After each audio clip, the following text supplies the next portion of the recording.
Assalamualaikum warahmatullahi wabarakatuh. Alhamdulillahi rabbil alamin wa kafa. Assalatu wassalamu ala sayyidina Muhammadinil Mustafa wa ala alihi wa sahbihi ahli sidqi wal wafa. Subhanaka la ilma lana illa ma 'allamtana innaka antal alimul hakim wa tub alaina innaka antat tawwabur rahim.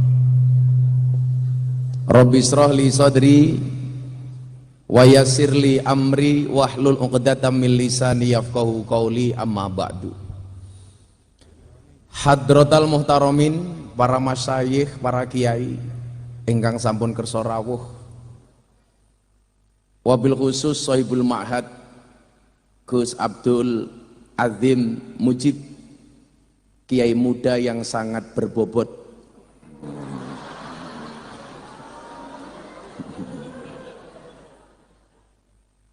Walaupun saya tidak pernah mengatakan gemuk, karena ada teori 100 kg di bumi itu sama dengan 30 kg di Mars. Itu artinya Gus Azim tidak gemuk, hanya salah planet.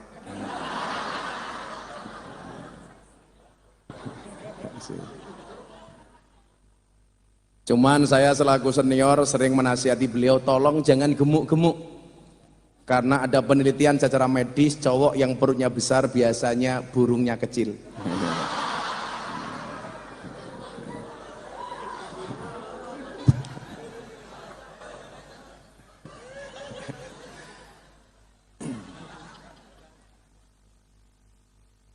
Hadir di belakang Kiai Fatullah, Gus Hadi, Gus Mizan, Romo Yai saking Gresik, dan semuanya ingkang ngestu kaula takzimi.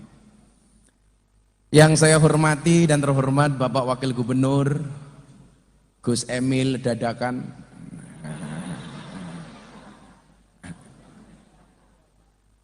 berarti Pak Wagub ini satu nasab dengan tahu bulat. Semoga beliau panjang umur, amin. Dan panitia pembawa degan,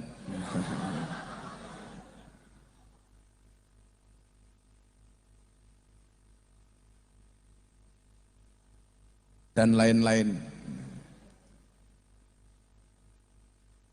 Itu apa, Mas? Jahe.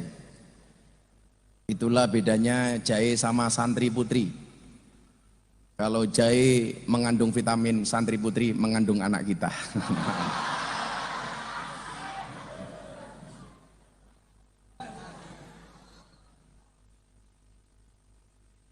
Berlebaran dengan baju baru. Hai warga Lamongan, I love you.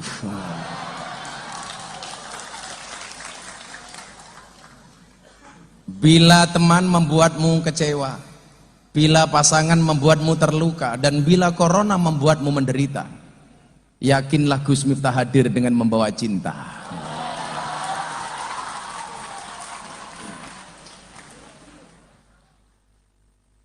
Tapi bohong. Sungguh berbahagia kiranya malam hari ini saya telah berhasil memprovokasi Gus Azim untuk menggelar acara malam hari ini. Beliau minta waktu sejak sebelum Ramadan pas saya syuting sahur bareng Gus Miftah di JTV. Gus, mbok pondok kula jenengan dugeni, jenengan rawuhi, memberikan motivasi kepada para santri. Tapi nggak niku Gus, nggak ada anggaran.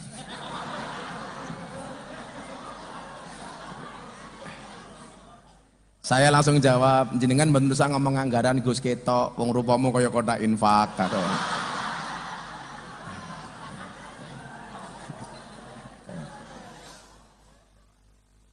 Maka saya sowan ini niatnya adalah sebagaimana disampaikan oleh Ibnu Athaillah, la tahab man la yunhiduka haluhu wa la yadulluka 'alallahi maqaluhu. Janganlah bersahabat dengan orang yang tingkahnya tidak membuat kamu giat dan rajin, dan perkataannya tidak membuat kamu dekat dengan Tuhan, dengan Allah.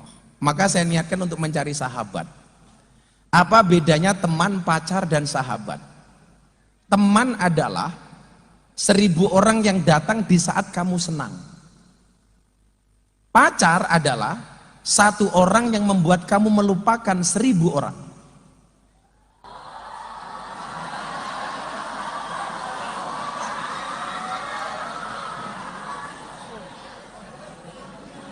Santri putri, saya tadi kaget kok ada suara nggak ada wujud. Yang kita cari, beli Gold Cornflakes dan berdonasi kepada ibu-ibu yang buat kue untuk bantu ekonomi keluarga. bukan teman. Yang kita cari bukan pacar, tetapi yang kita cari adalah sahabat. Apa itu sahabat? 1 orang yang tetap bertahan ketika 1001 orang meninggalkan Anda. Maka dalam konteks itu kemudian dikatakan khairul ashabi mayadulluka alal khairi. Sebaik-baik sahabat adalah yang menunjukkan kamu kepada kebaikan. Saya dulu pernah punya salah. Ramadan tahun kemarin Pak Wagub tepatnya. Saat itu saya viral untuk yang ketiga kalinya gara-gara saya ceramah di gereja Bethel Indonesia di Penjaringan, Jakarta Utara. Saya dikasih naskah oleh sahabat saya dari Australia, Gus Nadir Shah, dari kitab Mausu'ah. Saya baca jam 2 malam, kebetulan banyak salah. Saya lanjut iktikaf dan qiyamul lail di masjid bersama para santri. Begitu habis sahur saya buka postingannya, ternyata banyak salah. Mau saya hapus. Abah saya dari Lampung telepon, ojo mau busak. Kan niki salah bah, jangan kamu hapus. Loh niki salah bah, ojo mau hapus. Kenapa bah? Kamu akan tahu mana yang benar-benar menganggap kamu sebagai sahabat atau yang datang kepadamu hanya untuk menjilat. Dan wallah apa yang disampaikan orang tua saya terbukti.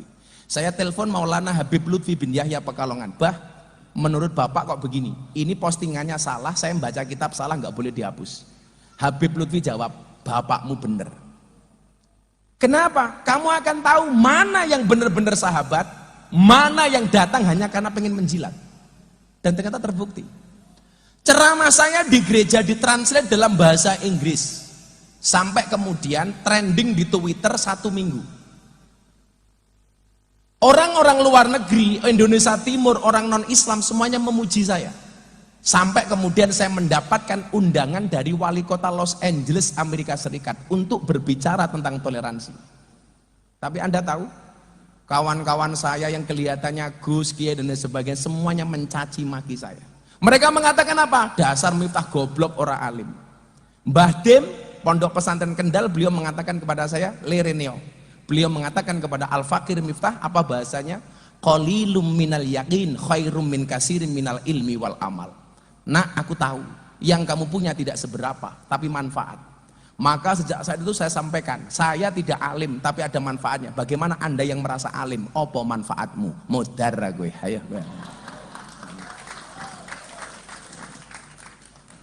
Saya nggak ngalim, tapi diundang oleh wali kota Los Angeles, Amerika Serikat.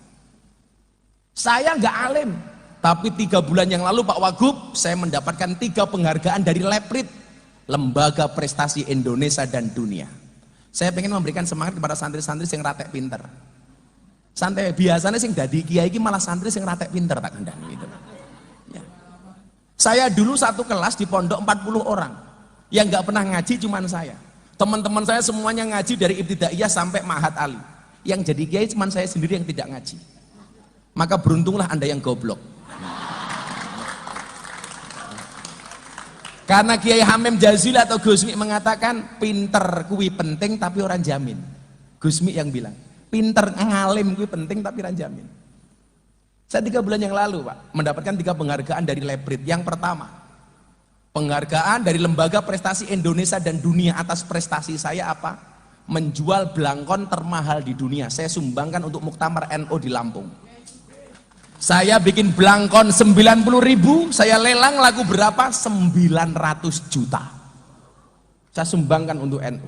Coba Anda bayangkan, belangkonnya saja 900 juta, apalagi sarungnya. Oh. Apalagi isinya. Wah. Isi belangkon, Cok.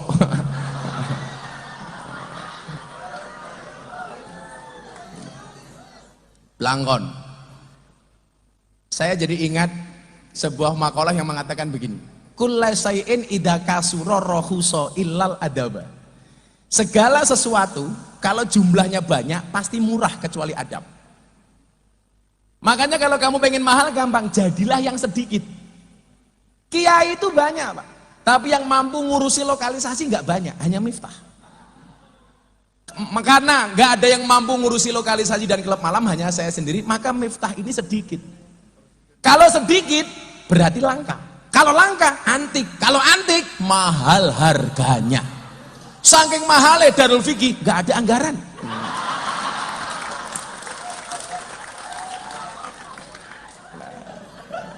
Maafi muskilah, ini bermain.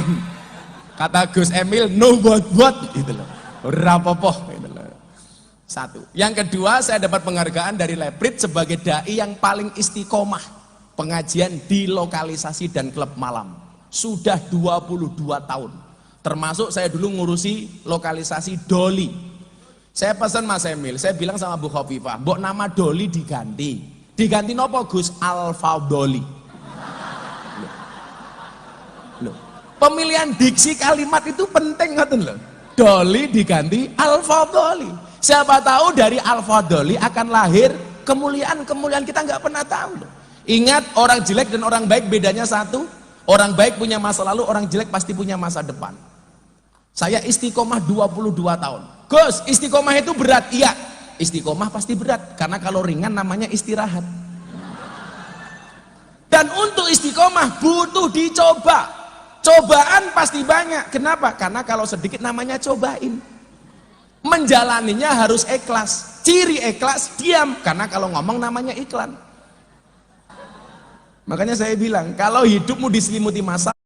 Aveeno Skin Relief 2 kali melembabkan, kulitku lembut dan tampak sehat sejak hari pertama. Masalah, bersabarlah. Berarti kamu masih manusia. Karena kalau diselimuti wijen namanya onde-onde. Dan kalau Pak Wakil Gubernur mau makan onde-onde yang enak, carilah yang wijennya ganjil.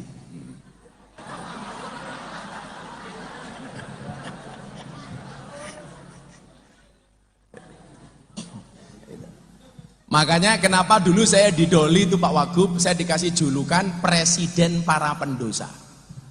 Makanya sekarang kenapa banyak di jalan mobil, truk, bis ada tulisan Gus Miftah Presiden Para Pendosa. Karena begitu care-nya saya terhadap ahli maksiat. Saya sering mengatakan jangan pernah menghina pendosa seolah-olah kamu tidak pernah berbuat dosa. Pada akhirnya surga itu akan ditempati oleh ahli maksiat yang mau bertobat, bukan orang yang sok suci namun pada akhirnya tersesat. 22 tahun. Saya itu pernah Pak Wagub ngaji di Doli malam hari. Anak-anak klub malam dengar saya siang sudah di Surabaya. Saya ditelepon, Gus, mau mampir ke klub malam kami. Klub malam itu puskesmas, pusat kesenangan mas-mas. Karena di situ banyak mbak-mbak namanya purel, perempuan rela diusel-usel.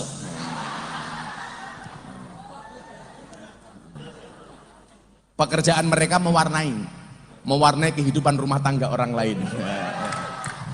Saya ditelepon, Gus, mbok mampir sini, anak-anak LC purel pengen ngaji sama Gus Miftah. Saya pikir mereka sudah siap dengan pengajian. Begitu saya datang mereka dugem. Sudah musik jedak-jeduk, di depannya banyak botol alkohol. Saya masuk. Mbak-mbaknya sudah menggunakan pakaian dinas masing-masing. Begitu saya datang, musik dihentikan, mereka bilang, acara selanjutnya tausiah dari Gus Miftah. Begitu saya mau naik panggung, mbak-mbak dengan pakaian seksi semuanya minta selfie. Ya Allah, saya bingung. Ndelok dhuwur susu, ngisor pupu. Aduh. Itulah alasan kenapa saya selalu pakai kacamata hitam. Supaya apa? Kalau ngelirik nggak kelihatan.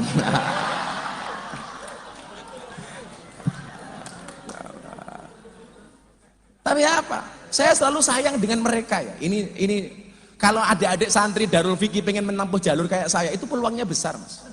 Ya. Kobil tuh kok kaya Saya ijazahkan ya. Bagaimana tidak? Coba Anda lihat dalam Al-Quran bagaimana kemudian Allah menunjukkan rasa sayangnya kepada para pendosa. Allah mengatakan apa dalam Al-Quran? Qul ya ibadiyalladzina asrafu ala anfusihim la taqnatu mir rahmatillah. Innallaha yaghfirudz dzunuba jami'a innahu huwal ghafurur rahim. Coba kepada para pendosa Allah tidak mengatakan katakanlah wahai hambaku para pendosa, enggak. Wahai engkau ahli maksiat, enggak. Tetapi Allah menyapa dengan kalimat yang lembut, ya ibadi, hei hambaku. Kenapa? Karena Allah pengen menampakkan kedekatannya dengan para pendosa. Makanya kenapa saya tidak pernah membenci mereka sama sekali. Makanya terkait itu saya dapat penghargaan yang ketiga dari Leprit. Apa? Sebagai selebriti yang paling banyak wajahnya dilukis di bokong truk. Hampir 300 truk, lebih bahkan, bokong truknya digambar wajah Gus Miftah. Yang paling menyedihkan satu, mobil tangki sedot WC. Ada gambarnya Gus Miftah dan quote-nya nggak asik, silitmu adalah rezekiku. Jadi Mas Emil, saya itu ternyata banyak dilukis itu, Gus. Itu bukan karena wajah saya yang ganteng, tetapi karena quote-quote-nya nemplek itu banyak. Maka saya sedang merintis membuat buku judulnya Gus Miftah Master of Quote. Karena saking banyaknya quote-quote saya. Saya nasihati para santri umpamanya, hei para santri, orang yang niat belajar dimanapun akan mendapatkan pelajaran. Tapi orang yang tidak niat belajar, sedang belajar pun dia tidak akan pernah mendapatkan pelajaran. Quote. Saya memberikan motivasi kepada para jomblo yang belum menikah, pakai quote. Allah mengatakan dalam Ar-Rum, wa min ayati an khalaqalakum min anfusikum azwajan, Ar-Rum 21. Saya sampaikan dalam bentuk quote. Allah menciptakan manusia berpasang-pasangan. Artinya apa? Kalau kamu tidak punya pasangan, jelas kamu bukan manusia. Makanya sejomblo-jomblonya kalian saya doakan segera berakhir. Amin. Di mana berakhirnya? Kalau tidak di pelaminan, minimal di pemakaman. Ada yang jomblo di sini? Oh, kamu jomblo nih? Santai, santai. Kalau kamu dikatakan dasar kamu jomblo, kamu jawab, sorry saya jomblo bukan karena saya nggak laku, tapi karena memang nggak ada yang mau. Satu hal untuk kamu, akan datang satu saat kamu akan dipertemukan dengan orang yang tepat, yang kedatangannya untuk menetap bukan karena nafsu sesaat. Kalau untuk santri-santri putri yang ada di sana, tolong dengarkan, ya, cantiknya wajahmu hanya akan membuat laki-laki menatap, tapi cantiknya akhlakmu akan membuat laki-laki menetap. Wow.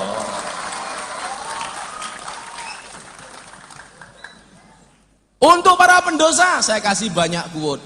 Bahkan janda itu loh, saya bisa jadi quote. Karena hidup itu memang indah bila disertai dengan janda dan tawa.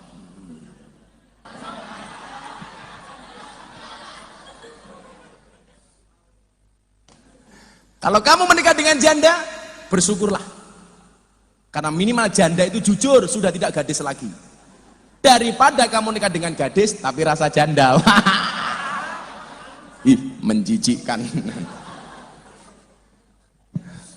Dulu amalan-amalan NO seperti tahlilan, manakipan, istighosahan dihina sama orang-orang Wahabi. Saya buat quote dan paling viral sampai hari ini. Ada truk gambarnya Gus Miftah, apa quote-nya? Cukup Rokib dan Atid yang menilai amalku, cangkemmu rausah melu.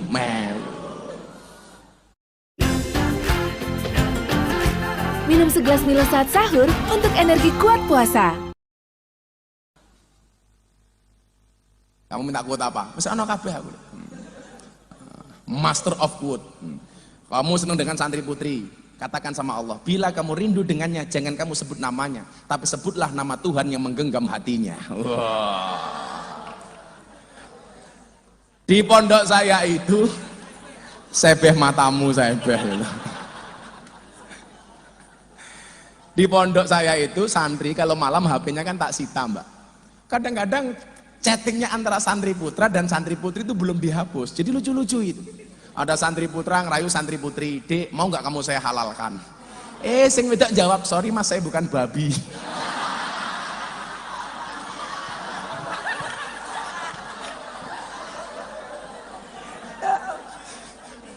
Parah. Ada lagi santri namanya Wahyu, setiap nembak cewek santri putri nggak pernah diterima. Akhirnya santri putri saya tanya, "Mbak, kenapa kamu ditembak Wahyu nggak pernah mau menerima?" "Sorry bah, saya tidak bisa menerima Wahyu." "Kenapa?" "Karena kalau saya terima nanti saya dikira nabi," katanya. Wahyu. Nah, maka adik-adik begini ya, ayolah, jadilah santri yang dinamis. Kalau kemudian kita pernah baca satu kaidah, wal ismu minhu mu'rabun wa mabniun. Isim itu ada mu'rab, ada mabni. Jadilah santri yang mu'rab, jangan mabni. Jadilah yang dinamis, jangan statis. Ya kan? Saya dulu begitu mau ke Jogja, bapak saya cuma pesan begini, "Nah, ingat-ingat, kalamun lafdun mufidun kastakim." Waktu itu saya mikir, ini tujuannya apa bapak saya ngomong ini?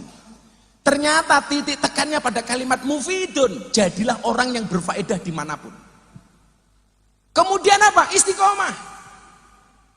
Bapak saya itu kalau nasihati dengan cara-cara sepele seperti itu. Begitu saya viral, bapak saya bilang apa sama saya? Lirraf'i wan nasbi wajarrin nasolah ka'aribina fa'inna nanilnal minah. Ini apa lagi bapak saya bilang?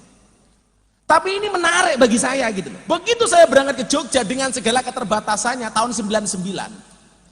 Beliau bilang, iling-iling ngomongannya bapak, kalamun lafdun mufidun kastakin. Padahal saya nggak pernah ngaji alfiyah. Teman saya semuanya ngaji, saya nggak ngaji sama sekali. Karena memang tugas saya waktu itu tidak untuk ngaji, tapi melayani kiai yang ngajar ngaji. Oke, saya berangkat. Ternyata benar.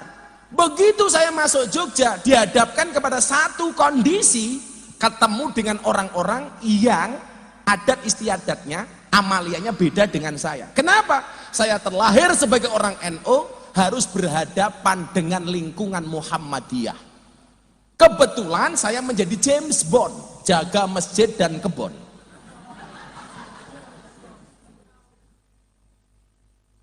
Saya ingat kata-kata bapak saya, "Mufidun, kamu harus berfaedah nak." Maka saya menyesuaikan diri dengan lingkungan saya Muhammadiyah. Alhamdulillah maafi muskilah, nggak ada masalah. Masalahnya hanya satu, gara-gara saya tinggal bersama orang Muhammadiyah, saya kurus. Berat badan saya hanya 40 kilo. Kenapa ikut Muhammadiyah kurus? Wah, soalnya Muhammadiyah belas ratau ono selametan. Ora ono mangan-mangan belas. Kere-kere aku. Begitu saya menikah dengan orang NU tahun 2004, saya kembali ke lingkungan NU, saya langsung gemuk. Kenapa saya nikah dengan orang NU gemuk? Iya, karena susunya cocok.